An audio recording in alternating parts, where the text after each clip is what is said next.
Okay, let's dive into this. Picture this. It's 3 a.m. You're staring at the ceiling, right? Your mind is just racing, replaying some completely random conversation from like 3 years ago, or maybe obsessing over some future event that honestly might never even happen. It literally feels like a trap, doesn't it? Like you're locked inside this dark labyrinth of your own making. Welcome to Today we're taking a really psychologically immersive journey deep into the architecture of the human brain.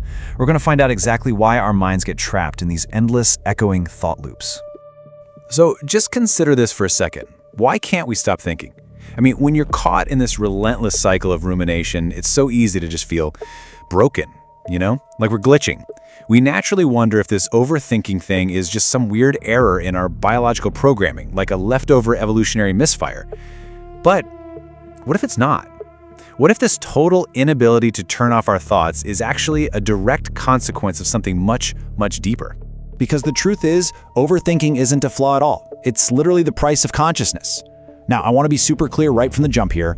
We're not doing the whole self-help thing today. No mindfulness tricks, no 10-step productivity hacks to, clear your mind.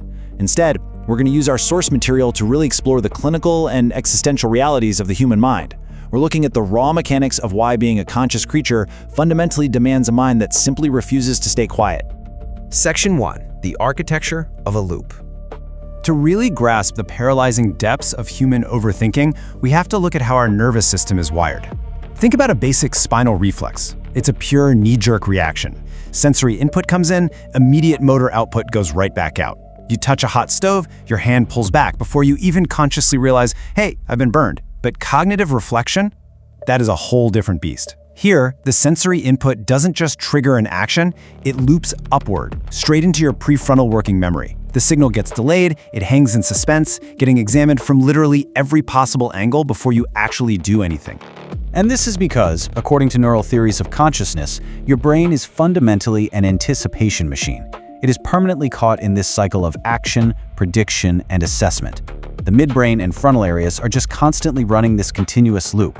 It acts, it predicts what's going to happen next, it assesses the real world against that prediction, and then it acts again. So when you're overthinking, you are essentially just feeling the intense hum of this comparator mechanism spinning endlessly. It's analyzing predictions and assessments over and over without ever actually arriving at a final action. Section 2. Simulating the future. You see, our brains evolved the spectacular and honestly kind of terrifying ability to construct mental representations of things that haven't even happened yet. And this brilliantly illustrates the essence of working memory, the ability to guide our behavior using mental maps of stimuli rather than the physical stimuli themselves. It's basically the magic trick of the prefrontal cortex. It lets us hold on to a mental image of a predator, a complex problem, or even an awkward social interaction and just manipulate it in our minds. We don't actually need the danger standing right in front of us to practice escaping from it. Now, the evolutionary advantages of having this mental machinery are absolutely massive. It's what allows us to navigate totally novel situations, compile really complex routines, predict fast-moving targets, and radically expand our options for how to behave. But here's the tragic irony in all this. Neurobiological studies actually show that if you remove the prefrontal cortex, you completely destroy the ability to predict the future, which means that the exact same biological hardware that allowed humans to conquer the planet is the very same hardware that forces you to lie awake at night agonizing over a job interview. It's wild, right? Our rumination is literally fueled by our single greatest evolutionary advantage. Section 3. Thinking about thinking.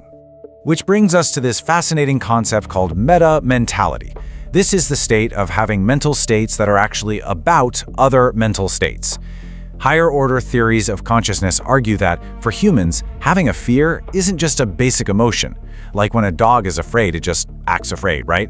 But when a human is afraid, that triggers a secondary, recursive awareness. You become explicitly aware that you are experiencing fear. You start getting anxious about your own anxiety. You are quite literally thinking about the fact that you are thinking. The famous philosopher William James called this dynamic the stream of consciousness. He described it as the coherent order of an ever-changing process of flow and self-transformation. And because of this meta-mentality we just talked about, these recursive thoughts flow and mutate completely dynamically on their own. One thought triggers a thought about that thought, cascading endlessly. And the crazy part is, it doesn't need a single external trigger from the outside world to keep going. Because of this incredibly recursive nature, the mind essentially becomes an autopoietic or self-organizing system. It creates itself from within. Think about what that really means. A mental loop doesn't even need fresh data to survive. It can sustain itself entirely from its own exhaust, basically trapping the thinker inside a labyrinth completely of their own making. Your brain is just feeding on its own simulated realities. Section 4. The weight of anticipation. And that leads us to appraisal theory. In psychology, this refers to the cognitive evaluation of an event based on its future expectancy and its relevance to your goals. And what the research shows here is just fascinating. The brain evaluates these imagined future expectancies with the exact same severity as present physical dangers. Let that sink in. If your brain predicts a social rejection tomorrow, it appraises that with the exact same biological alarm bells as a physical attack happening to you right now. Now, what's really interesting about this slide is that these imagined threats carry very real bodily signatures. We're talking about an altered autonomic nervous system, sudden shifts in your attention, the immediate retrieval of anxious memories, and prepared action tendencies, tightening up your muscles. Your brain triggers this massive, completely exhausting physical cascade, flooding your entire body with cortisol and adrenaline for a threat that literally only exists in your imagination. As inactive theories of emotion suggest, your body is physically preparing for a simulated escape from an imagined danger. When you ruminate, that fear physically pulls at you. It urges your muscles to run away from a reality that you just invented inside your prefrontal cortex. You feel exhausted all the time because your body is literally fighting a ghost. Section 5. The price of consciousness. So why does our brain do this? Why force us to obsess over such specific, agonizing variables? Well, it's actually solving what philosophers call the frame problem. If our brains didn't do this, we would be completely paralyzed by infinite choices. The intense emotional weight of our overthinking actually serves a crucial function. It controls the salience, or the focus, of our reasoning. By forcing us into a tight loop over one specific worry, it radically narrows our focus and spares us from the total paralysis of having to consider every single variable in the universe all at once. And furthermore, this ties so deeply into the philosophy of personal identity. We are, at our core, a mind built entirely on psychological continuity. Our very existence over time, the mere fact that you feel like the exact same person you were yesterday, is defined by these specific chains of psychological connection and memory. If we couldn't obsessively thread the past to the present and project it into the future, our entire sense of identity would just shatter. So it really all distills down to this. Overthinking is simply the predictive engine running without a target.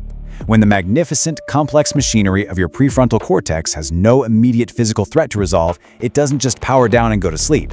It continuously simulates new threats, new social dynamics, and new abstract problems, simply to keep running. It is doing exactly what it was built to do. Stripping away all the academic theories and the neurological layers, we ultimately arrive at this incredibly haunting realization. We suffer because we possess the ability to imagine. The anxiety, the infinite loops, the sleepless nights, they're intrinsically tied to our humanity. You just cannot separate the mind that writes beautiful poetry and dreams of the stars from the mind that agonizingly overthinks a simple text message. They are the exact same mechanism. Which leaves us with this final, truly provocative thought. Is overthinking simply the shadow cast by the light of consciousness? If you possess the power to simulate the future, you must bear the burden of living in the simulations you create. Thank you so much for joining me on this explainer. I'm going to leave you staring into the void for a bit, reflecting on the profound, inescapable nature of your own brilliant, restless mind.